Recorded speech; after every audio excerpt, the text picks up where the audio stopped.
So we also sit in the middle of the landlords and tenants. So we can't do this presentation well without talking about how we look after your tenants.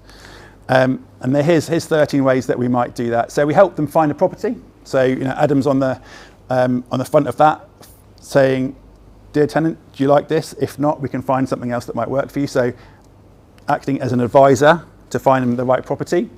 Take them through the application process. So that's George's part of it. Take them through all the paperwork that's needed. The communication, make sure all the tenants and landlords communicate well with each other. The tenant agreement, so there's lots to read when you sign a tenancy agreement. There are 5 documents you have to provide to tenants to be compliant. So we provide all those documents and explain those things to tenants as we need to. So move-in support, as I said, George will take people from the application process right through to the move-in, so handing the keys, testing the alarms and doing inventories and things like that. So rent payments, we collect rent and we chase late rent payments, and we can sort out maintenance for tenants. We respect tenants' rights, so we make sure they're educated about their rights and responsibilities. And one of the documents that we have to provide is the How to Rent Guide. So that is basically a government document that says these are how to be a good tenant and these are your rights and responsibilities as a tenant. We'll conduct inspections and we have an emergency response for tenants as well. And we can help them with the move out and make sure everything is done the way it needs to be done when they move out of your property. Legal compliance, and we also ask for feedback from tenants, how we've done. So that's just a reminder about sort of the types of things that, as an agency, things that we do. And I'm just going to talk to you briefly about current legislation, sort of the environment that we are in, and then my next selection will be about the things that might be happening with the Renters Reform Bill that will affect all of us in the room. So landlord legislation, can you read that? It's quite small, isn't it? So this is these 3 pieces of legislation are the oldest parts of legislation and form the basis of how we need to act as landlords and tenants. So Landlord and Tenant Act 1985 outlines responsibilities of the landlord and the tenant, and it talks about the landlord's obligation to maintain the structure. So that's been around forever. I think we all know that as landlords and property owners. And it also talks about tenants, their right to live in a property that's fit for habitation. In 1988, so 3 years after, the AST was introduced, and that forms the basis of the agreement between landlord and tenant. And that's been around for quite some time now and is the main tenancy type in the UK.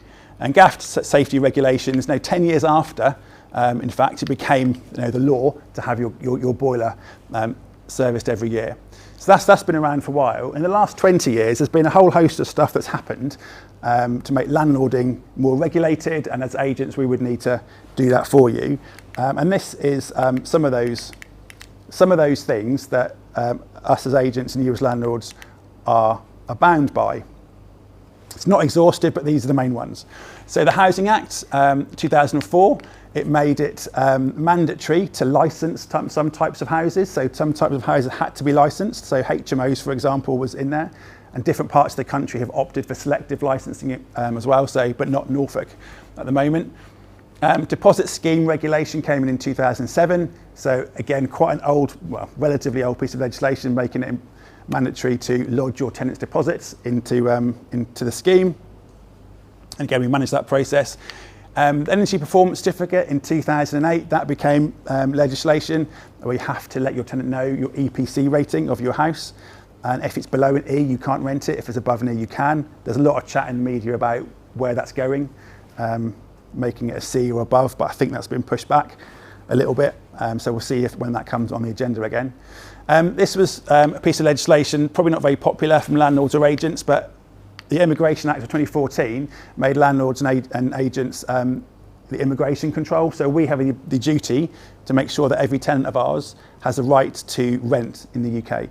That process has been quite onerous, but it's been made easier with the share code process, but that's something that we do on your behalf. But there are fines for not doing that, say £3,000 if you get that wrong.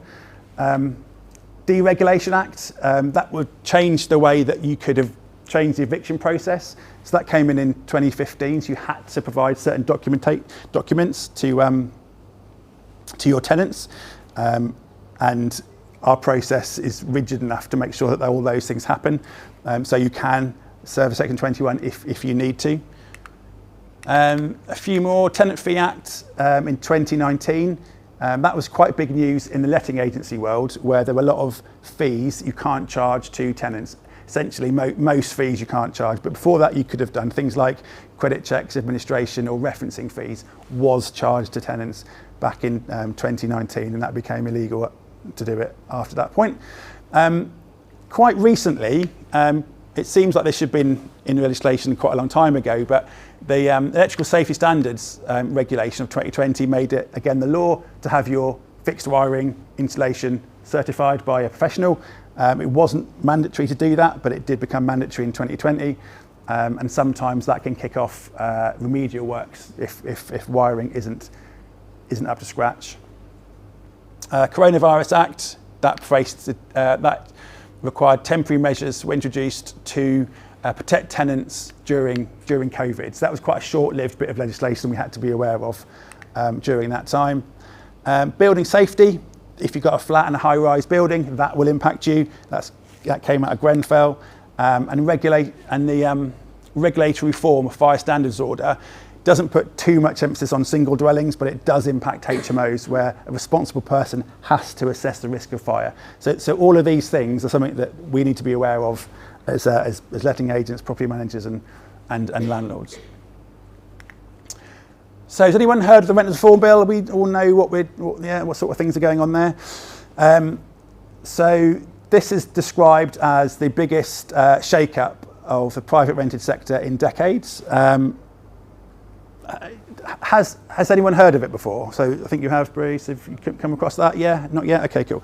So some of this stuff might seem quite alarming, and nothing is in effect at the moment. So there's nothing to do today. So just sort of say that now. This is all proposed. Some of it will come in, but we're not quite sure exactly how it will take effect or when it will take effect. But a lot of this is coming. So just be aware that we are tuned into these types of conversations.